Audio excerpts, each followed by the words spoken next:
Bonjour, dans cette vidéo, je vous propose de terminer les plans de symétrie paire de quelques distributions continues de charge. Alors, je commence par l'exemple d'un fil infini et uniformément chargé. En fait, tout plan contenant le fil est un plan de symétrie pour la distribution de charge. En effet, chaque point de la distribution, sans symétrique, c'est lui-même. Donc le point et lui-même possèdent la même charge.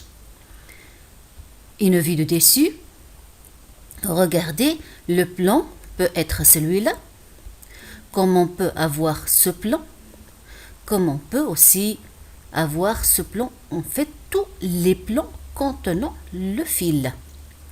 Ces plans dans la symétrie de coordonnées cylindriques rappelées MURUZ si le fil est porté par l'axe des Z.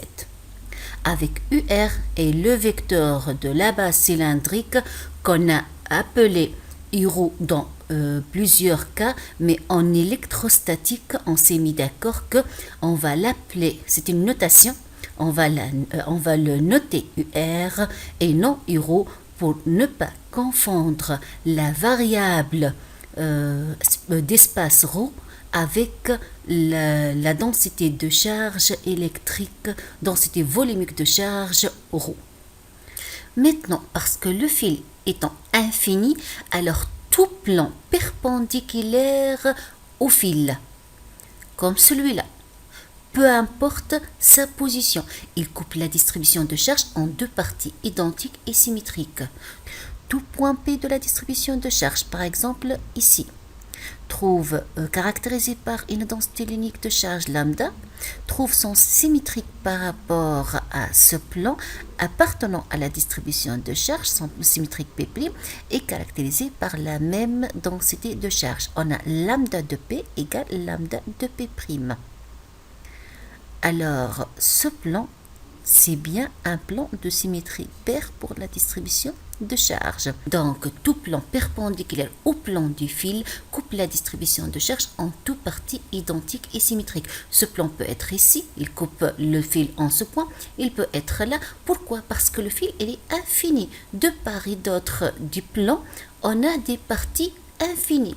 Donc, c'est tout plan perpendiculaire au fil, il va le couper en deux parties symétriques. Ce plan peut être appelé dans le système de coordonnées cylindriques MUR-UFI. Je passe maintenant au cas d'un fil fini, de longueur finie H. Regardez sa longueur finie, mais il est uniformément chargé. Alors c'est normal, tout plan contenant le fil est un plan de symétrie paire pour la distribution de charge. Exactement comme le cas précédent. Et maintenant, en ce qui concerne le plan perpendiculaire au fil, est-ce que tout plan perpendiculaire au fil coupe la distribution de charge en deux parties identiques? Évidemment non.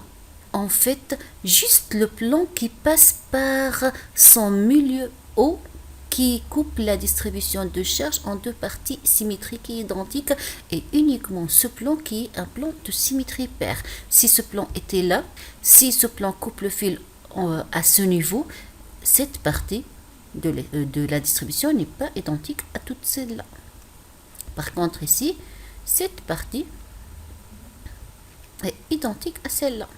Si ce fil est porté par l'axe Z et O étant l'origine du repère cartésien, alors ce plan peut être nommé MUXY.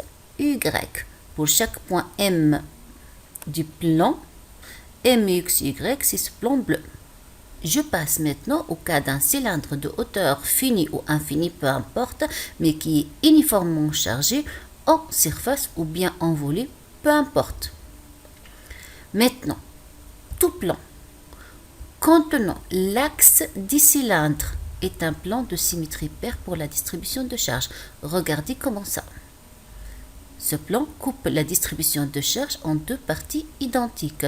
Une vue de dessus va donner le cylindre sous forme d'un cercle et le plan va être représenté par cette droite violette. Remarquez bien que ce plan coupe la distribution de charge en deux parties identiques.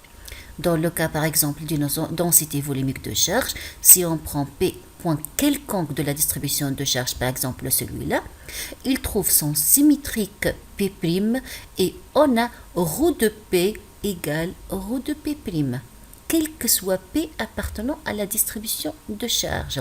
Donc ce plan est bien un plan de symétrie paire pour la distribution de charge.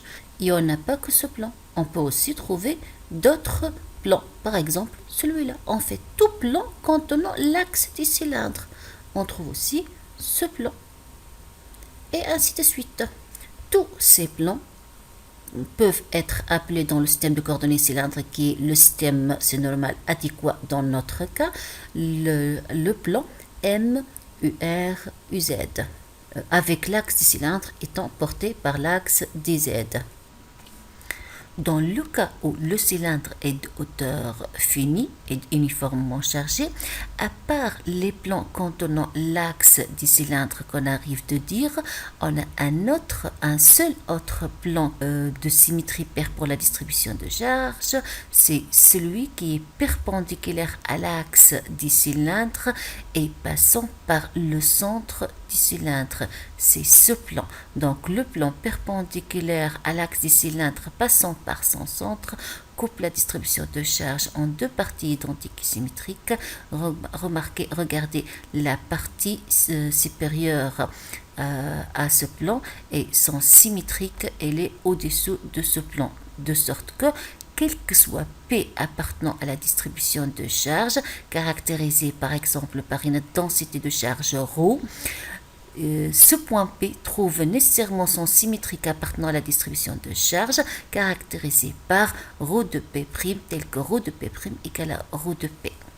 Dans le cas d'un cylindre de hauteur infinie, n'importe quel plan perpendiculaire à l'axe du cylindre étant un plan de symétrie paire pour la distribution de charge, puisqu'il coupe la distribution de charge en deux parties identiques et pour chaque point P de la distribution de charge, n'importe où, il va trouver nécessairement son symétrique appartenant à la distribution de charge, tel que ρ de P égale ρ de P'.